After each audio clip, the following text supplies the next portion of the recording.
Now we're going to do entertainment. Let's. So, how do you want to start? Do you want to start with my? Because the vice principals thing is going to be a discussion. Okay, well, I went back and read up on the Robert thing, and although I pay him no dust, I will allow us to take 10 minutes to discuss him. I will not refer to him by name. You know he's on my deep list. He is. Okay, sorry, I have to go into a really big dope girl issue right now. This next person is on the top of my list. He will never get off. He is always going to be on my list forever in the day. I do not like him. I can go so far to even say the list is named after him. Like, that's how much the list, it is actually named for him. That's what the list is. It's named for him. Yeah. I dislike him so much. I would go to say that I hate him. And we're always told that we're not supposed to say that we hate people.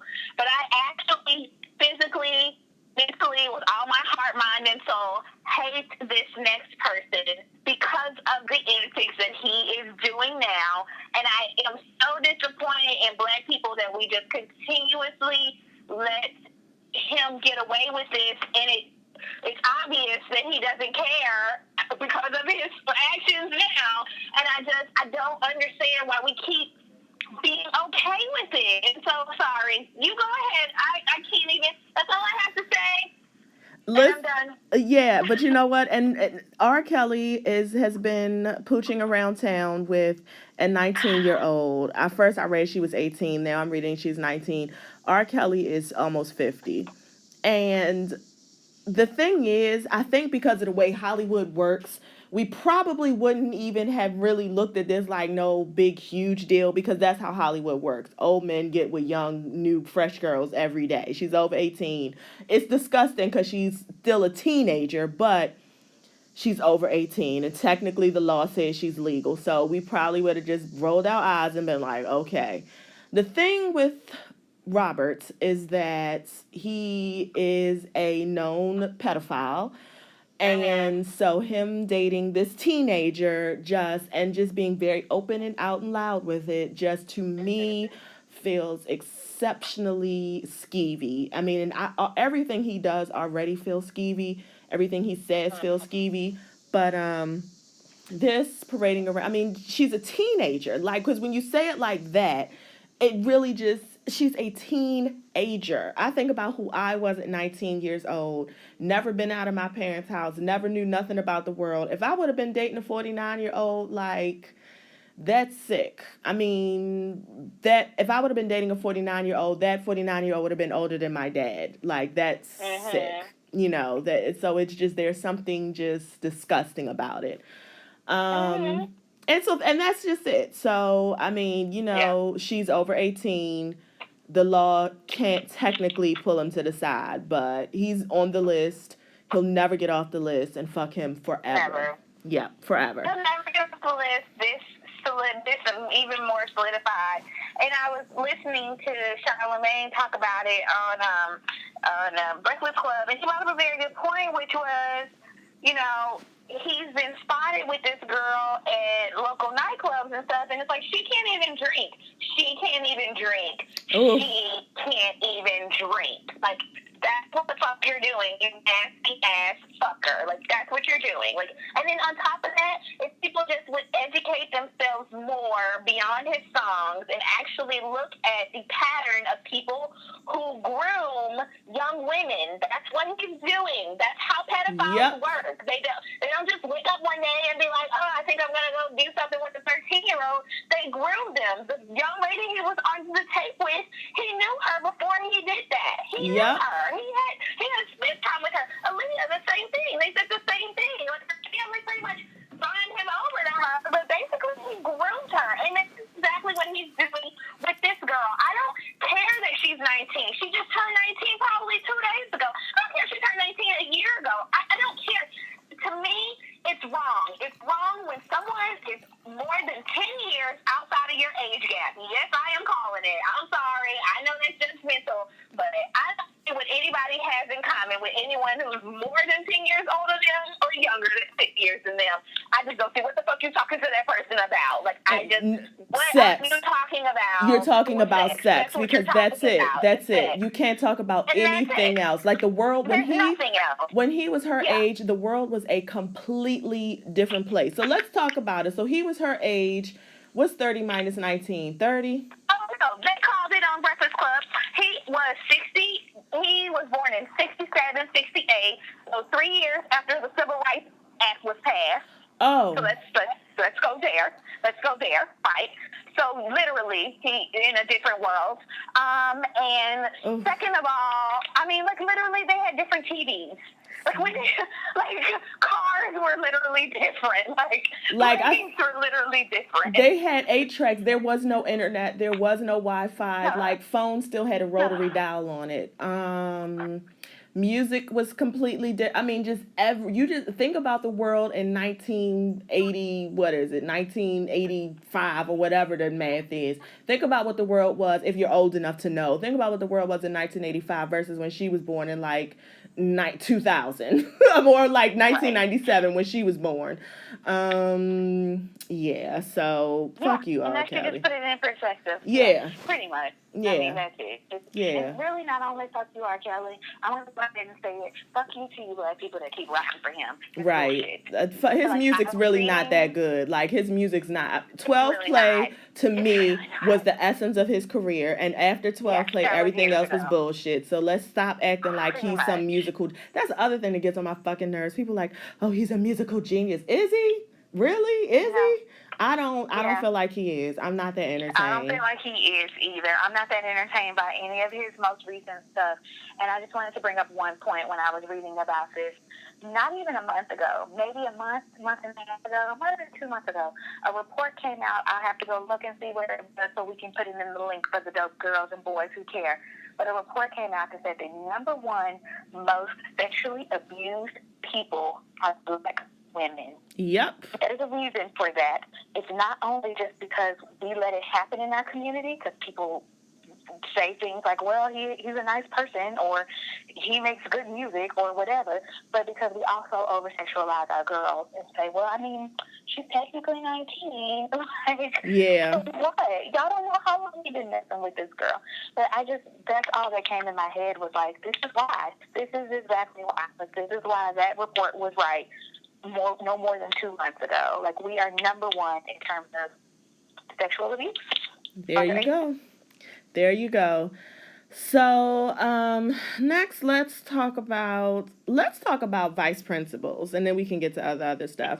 So, Vice Principals is a new show on HBO. It started like in July. It comes on I think Sundays. And I recently got connected to this show, watched it. Screaming out loud laughing. I thought it was fucking hilarious. So well, let me back up. Let me give you the premise of the show. So the premise of the show it's 2 white men who are vice principals at a high school, and one of the white men, he is a persona of remember the disciplined guy in The Breakfast Club. Did you ever see The Breakfast Club? Yeah, the Coach. Yes, remember Coach from The Breakfast Club? So one of the guys, he's that persona. He's like, I'll give you the horns or whatever. Like, he's very like that. He's like that to the 10th power. The other guy is like Chris Christie. You remember that show, Chrisley Knows Best or whatever it's called? Yes, the other guy is him.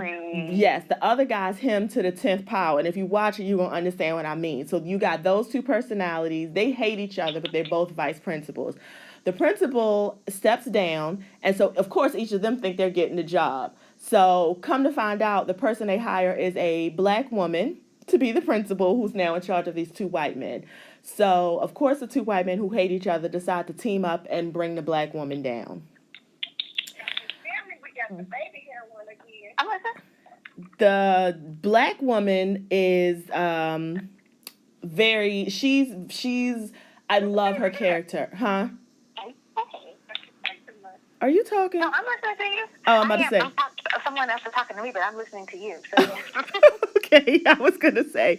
So the black woman is she's very strong. She's very like cuss you out, get right in your face. Like she don't take no punches, but she's still sweet a little bit too. And of course she's like highly educated, all those things, like the Yeah. very talented of the talent. So then you got these two white men who are bringing her down. Well, there's been a bit of a buzz, bit of a little, I don't know, online. I guess people think it's racist, or people think I don't really know. People don't really know how to take it. Um, I think is exceptionally funny. The woman who plays Dr. Belinda Brown, she's a black woman. There's an article in Vanity Fair that everybody should read. It's really good, and she's basically talking about the premise of the show. And she was like, "Well, as a black woman who's highly educated, because I think she has her master's in social work or something. She was like, as a black woman who's highly educated and who's very smart, who's a high achiever, I'm used to being in spaces where I'm the only black person, and I'm used to." What else? I'm used to being in spaces where I'm the only black person, and I'm used to like competing for white men and having to be better. So she's like, for me, it's just the normal, but I guess people seeing it, it's like they don't really know how to take it. And so you've got the super woke people who are like, oh my God, this is racist. Why are they doing that? And then you got the other people who are just, I don't know, I guess people are uncomfortable. And I could see why, because the two white men they burned the woman's house down. Spoiler alert. Oh. But you have to see it. Right. Okay. You understand what I'm saying? So what they're doing, they are going to the far extreme. They are definitely taking it to the extreme to bring her down. And it's the premise is that, every time they try to bring her down, she ends up just like a phoenix out of the ashes, like how black women are. I love the show. I love the show. Wouldn't that be like it's not the opposite of racism, but wouldn't that be the accurate, like, why would you get mad about that? Like, wouldn't that be portraying the accurate way that it probably works? Like, most of us are professional black people who are usually undermined, probably not to the extent where you're burning down my house, but are undermined by white people in some sort of way, because they're always working to try to take you down or whatever. So why is that racist if that's what's actually happening? And maybe this show is supposed to be a parody, like it's so extreme so people can look at it and go, oh shit, like that's kind of how my life is. Like, not to that extent, but like sometimes shows push stuff to the extreme so you can say, oh my God, that's so wrong. And then maybe in your wrongness, you can say like, oh shit though, like I kind of treat the black girl at work like that. Like, I mean, you know what I'm saying? Like, maybe that's what I've never seen this show. I'm just saying that's what it sounds like it might be trying to do. And you know what? That's exactly what I get from it. First of all, the show is hilarious. So, like the black guy who Tip says, if it's funny, if it's not wrong, if it's funny. And I'm going to be completely honest with you. I don't know. I don't have a right mind to judge if it's wrong or not because it's so fucking funny. But then on the other hand, just like what you're saying, you're absolutely right. I think a lot of black people, especially black women, understand what it's like to be in a place and to reach a level in your career where you are like the only one there, and you are constantly having to prove yourself. You are constantly having to be the best. And oftentimes as black women, we end up going in our shell and we try to be soft, and because we don't want to be the angry black woman. Well, what I love about Dr. Belinda Brown is she don't give a fuck. On the first episode, she pulled him to the side. She was like, you need to get your attitude together or I will drag your face across this motherfucking parking lot. I was like, listen, when I tell you, not only is she fly, she step in there every day, hair together, outfit together. She step in there every day, fly, but she's on it. Like she is this character. Oh God, I can't come up. I wish I had this lady's name. She is my new everything. Like she is I love her. I love this character. That's why I hit you like you need to watch this. I need you to watch this so that you can tell me if you feel the same way I did. Because it's fucking awesome. I mean, it's on my list, obviously. Shout out to the other dope girl for giving me her HBO LinkedIn account. I appreciate it. Yes, and you better get your whole life together. Absolutely. And you know what? And the show that they were actually advertising for as when you're watching on HBO Go is Issa Rae's new show coming up, Insecure, which I'm like, okay, I see what they're doing. They're pulling... You didn't know? Girl... Oh, here's more entertainment. Issa Rae of Awkward Black Girl. If anybody doesn't know that, I need you to go to YouTube. Issa. Girl, yes. I thought you said Lisa. Oh, So, girl, I'm listen. gonna need you to enunciate Are because you? I was like, you going so hard for Lisa Ray, like what?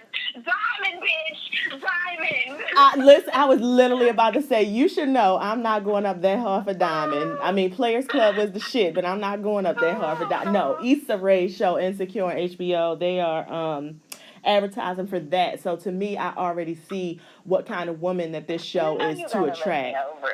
Yeah, What the so. fuck? Why are you being a jerk?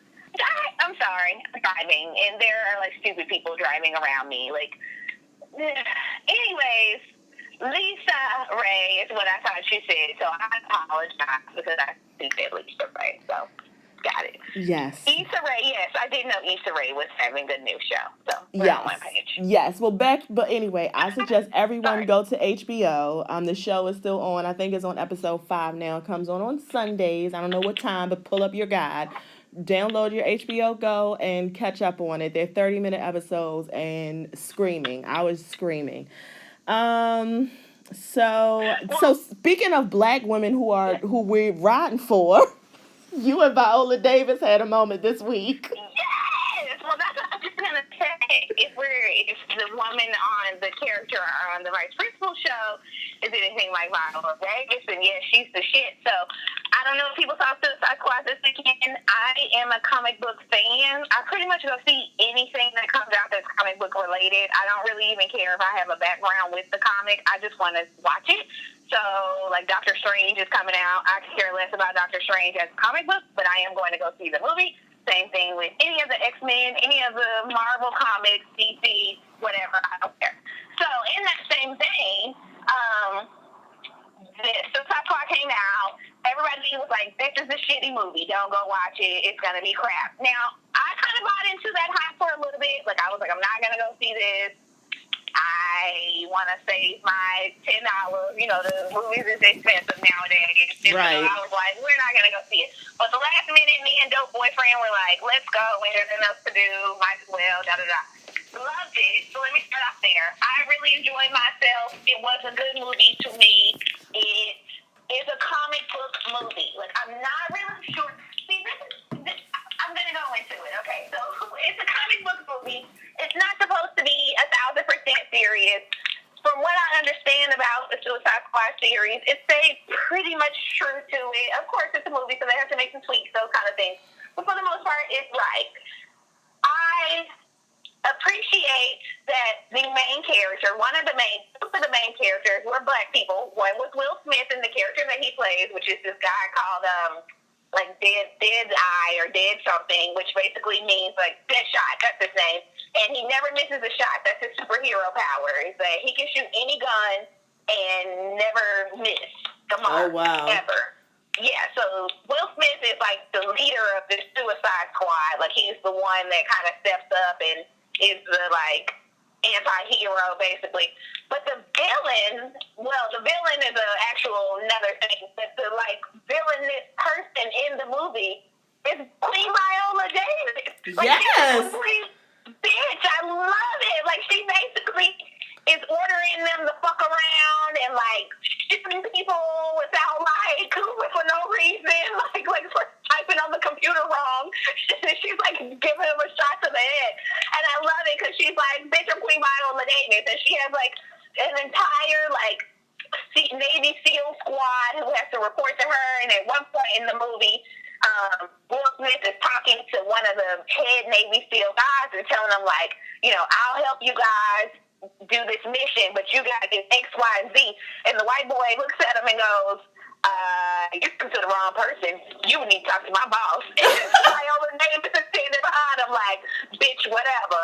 You gonna do what I say. So anyway, I love Queen Viola Davis. And also, the other thing that I love is Queen Viola Davis with her natural teeny weeny afro hair the entire movie. There was not one wig, not one piece, not one extension, nothing. It was just her and her beautiful natural hair being in charge, telling everybody to go fuck themselves.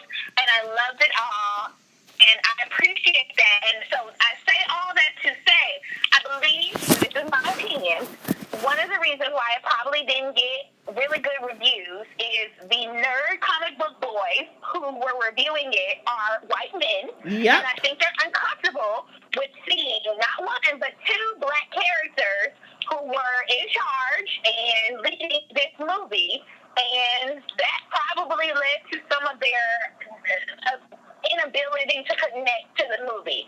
And I would tell them, get the fuck over it. And not only just from the black perspective, there were also 2 or 3 women characters that were in the movie that were very like, fuck you, very strong. And so again, these white boy nerds don't tend to do well with women or people of color. Like, they don't like those two things. They like their comic book heroes to be white men so they can reflect their nerdiness onto them and try to want to be like them one day because they know they never will be because they live in their mom's basement. Right. So anyways, I just go see Suicide Squad. I thought it was great. They left the ending to where they'll probably make another one because obviously they made a lot of money off of it. So I'm hoping they continue to do it so Will Smith and Viola Davis can continue to have a role and have a job. And I enjoy myself, so I've been up to strong black women on TV, I guess is what I'm trying to say. Unapologetically strong black women who are getting their jobs done and not kowtowing and being like, well, I hope, if it's okay. No, fuck that. Bitch, go do it. I told you to. Right. And that's the end of it, so. Right. Love it. Love it. So I'm definitely going to go see Suicide Squad. I wanted to see it anyway because the previews look interesting. And I told you, I dated someone who brought out my inner nerd. So I'm not into comic books, but I do love those movies. I always watch, and those are the movies I like to watch just on my downtime. So on to the trash and the gutter. Love and Hip Hop Atlanta had their part 2, and to be perfectly honest, watching that episode was pretty painful yesterday. It was extremely painful because it was extremely boring. Like, all of the people, like, I completely forgot all those people were on the show. Like, the people you forgot were on the show were on this part 2. I mean, the only highlight was that it was confirmed that Jocelyn is pregnant.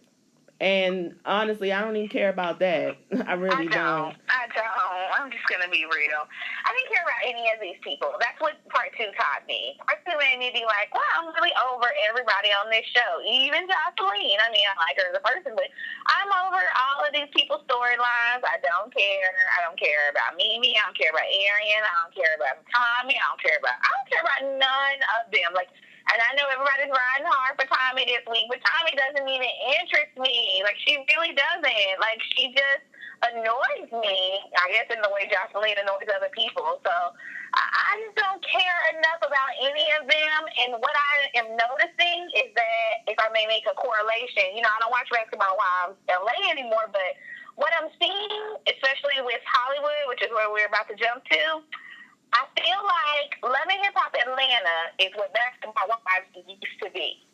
And so that's where all the old heads are, and we know all their story, and we know all their storylines, and they've kind of played themselves out. And Love and Hip Hop Hollywood is kind of like what Basketball Wives LA is. And so then you have Tammy and Shawnee still hanging on. Yeah. And it's like, y'all need to go. And that's how I feel about Love and Hip Hop Atlanta. It's like, y'all are hanging on, but really, like, no one's checking for you or your storylines anymore. Like, no one is caring. And honestly, Mona, to me, you would be good to go down and do Love and Hip Hop Miami or New Orleans, like you were talking about at one point. Like, you just need to start fresh with a whole new cast, a whole new people, in a whole new location.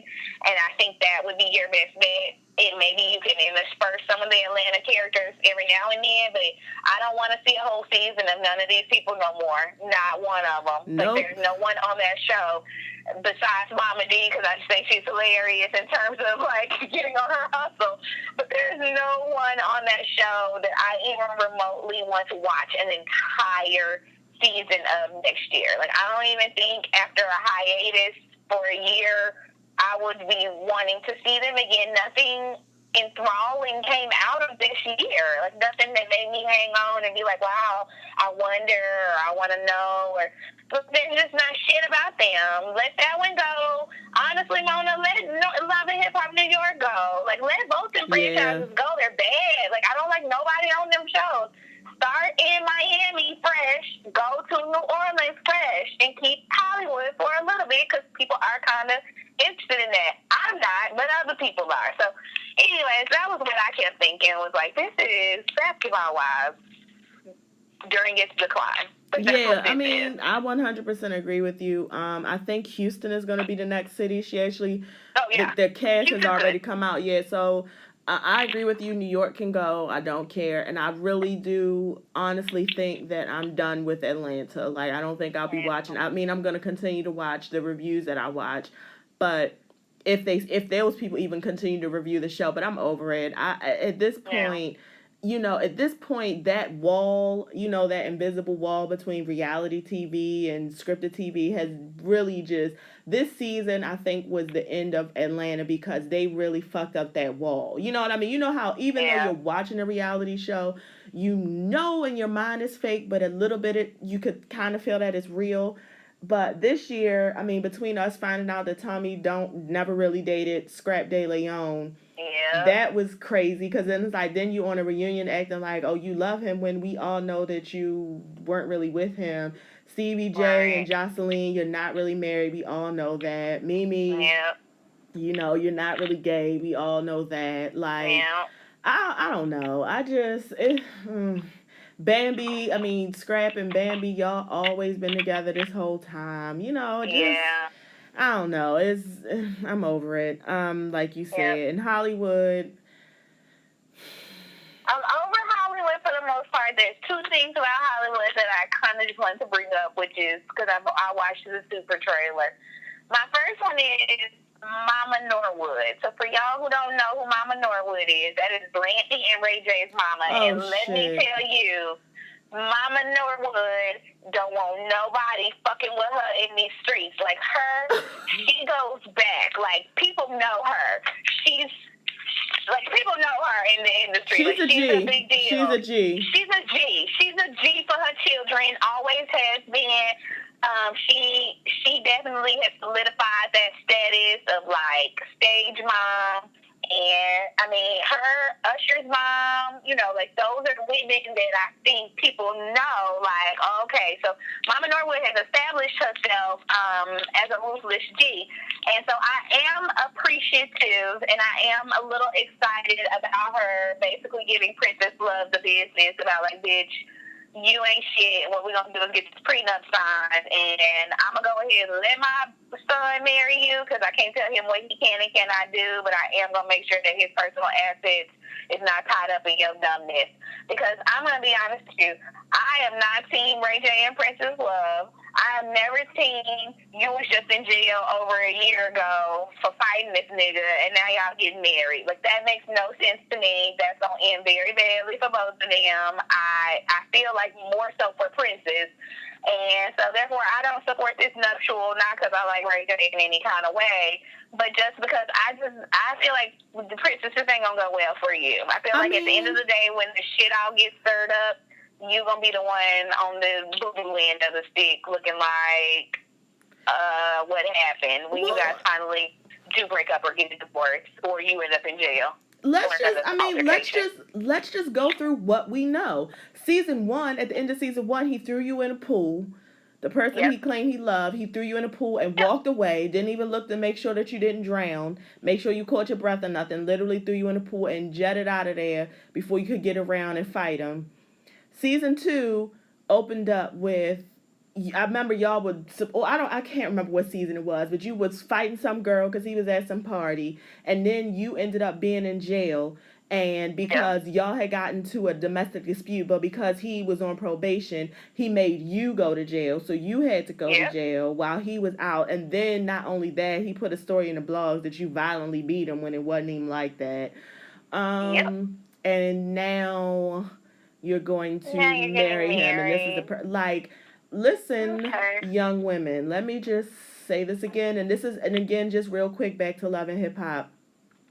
Because one thing Tammy said again that kind of stuck out to me. I mean, Walker is my best friend, so we gonna always be together. Da da da.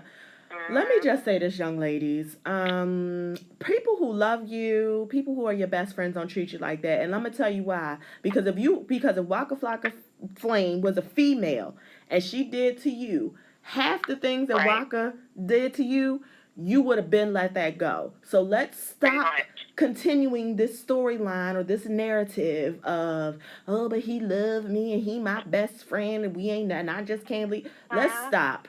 Just fucking say what it is.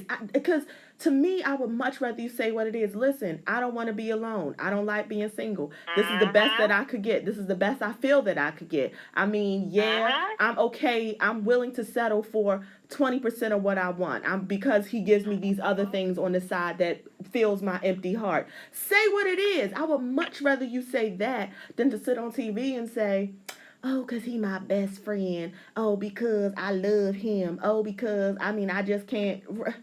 Girl, if this is fighting somebody who love you, a man that love you is not going to fight you, girl. It's never that serious. What y'all fighting about? The dishes? No. He's not going to put his penis, he's not going to have you in these streets looking crazy because he putting his penis every which way with no respect for you. He's not going to do that. Like... Right, and that's why I'm saying, like, I feel bad for Princess. Not, like I said, I don't. Ray J a fuckboy, so I don't really care, like, that he getting married. I feel bad for her because not only has he treated you like all the ways you've already ran down, so he's already shown a pattern of disrespect and not really giving a fuck about you. But the Norwoods, from what I know about them, are thick as thieves, and they're a bit bougie, and I feel like they're gonna make you feel like you're not shit because you're not cut from their kind of cloth, and you know what I'm saying. Like, I do. You know what I'm saying. Like, they're bougie, uppity black people, and you, Princess Love, in their eyes, are some hanger-oner who, lasted more than some of the other girls, but they gonna treat you like shit. And so, girl, it's just like you're just setting yourself up for a real hard fall, and I feel bad for you, and it's coming. So whatever. But I guess let's want to pay for your first wedding, girl. Don't spend none of your money on it. Let me say that. Definitely. And also, Princess Love, if you didn't know, let me remind you that Mama Norwood was the one that sued Kim Kardashian and put out there that she stole all that shit from her because she was over it. Like, let's never forget that. Mama Norwood sued Kim Kardashian and said, and wouldn't to press charges because you stole this shit. You supposed to be designing for my son and you somewhere on a sex tape. Bitch, fuck you. Yep. You stole all our shit. Yeah. And we paid you. So yeah, let's never forget that. So Princess Love, trust and believe when it's over, that's gonna be you. She gonna be suing you because I'm telling you, don't do it. For your little love and hip hop check. So girl, you better save that in a separate account. My next thing that I just really needed to bring up, and it's gonna sound like it's fat shaming, but it's not. But Tiara, this is my last time with you. You need to get your life together. You on this show talking about you gotta go back in the court because you've been drinking. 2 seasons ago, your ass can't drink. You have been in it. You can't drive. You couldn't drive the first season. You had a fucking chauffeur for goddamn where because you already had a DUI charge. You know fucking well you can't drive and you can't drink. What the fuck are you still drinking? And then on top of that, I'm sitting here looking at this goddamn preview, and you right back at the size that you was. Now, here's the thing. I don't give a fuck about you being the size that you was, but you clearly gave a fuck about being the size that you was, and you went and spent good money to try not be the size that you was because you thought you was going to get down to Princess Love size, and you thought that was going to make they love you again. That didn't work. Nope. And now you're back where you were, and you wasted money, and you don't got no money to waste, bitch. You broke. So that's what I'm mad about is like, you bitch, you needed to sit the fuck down more than everyone else, honestly. You need to stop drinking, and you need to just be fine with your weight. Your weight was fine like it was. Remember when she got the liposuction, and I even said to you, yep, did she get it done? And you were like, yeah, she got this, and that done. And I was like, I can't tell, because to me, you don't look like you needed anything done, and you didn't look like what you had done was worth anything. And you probably paid some good money for that, girl. And then you're right back where you are literally the same size that you were. Like, you literally, I looked at you and I was like, you're the same size that you just wasted thousands of dollars. Like, this is so stupid. Like, shut the fuck up. Stop drinking so much. Eat your food that you like. And just live your life, bitch. Like, that was my only other thing. She just annoyed me with that because I was just like, did we just sit through this whole lipo thing for what? But that was a waste of time. That was really a waste of time and money on everyone's part. You wasted my time. You wasted your time. And I don't like when anybody wastes anybody's time. But that was stupid. We went through that whole storyline of you getting some fat stuff out of you. Again, so you can look like Princess Love. You're not going to look like Princess Love. You're not. You're not 20. You're not her age. You don't have her genetics. Like, you're not her. So just, like, what the fuck ever. And honestly, Sierra, you don't want Major Girl. Like, I'm telling you, he is not the one for anybody. You don't want him. So just be happy. He did you a favor. He did you a favor. Girl, you the blessing. You the one who got the blessing. Do you really want to spend the rest of your life with Raymond Jr. or whatever his first name is? Really? You don't. And Mama Norwood and Brandy. Right. No. Ain't that Brandy's brother? That's what you want to be for the rest of your life? Brandy's brother's wife? That's what you want to be? Don't, girl. Bitch, no.